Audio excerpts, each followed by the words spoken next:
Hello সুপ্রিয় দর্শক বন্ধু, বিডি প্লান্ট 360 ডিগ্রি চ্যানেলে আপনাদের স্বাগতম। আশা করি ভালো আছেন। আমি আপনাদের কাছে বরাবরের মতো আজকে একটি বিশেষ সবজি নিয়ে আলোচনা করছি। এটি হচ্ছে চাল কুমড়া। এটি বাংলাদেশের মানুষের কাছে একটি জনপ্রিয় সবজি হিসেবে পরিচিত। তো এই ক্ষেতটি মূলত একটি চাল কুমড়া ক্ষেত। আপনারা দেখতে পাচ্ছেন কি সুন্দর হয়ে আছে। আপনাদের যদি একটু বিশেষ করে দেখানোর চেষ্টা করি এই গাছের ফুলগুলি কীরকম হয়। আসলে দেখুন, এখানে একটি খুব সুন্দর ফুল দেখা যাচ্ছে।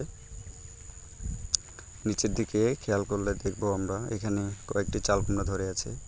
দেখা যাচ্ছে দুইটি চাল কুমড়া, একটিতে একটু পোকা লেগে আছে।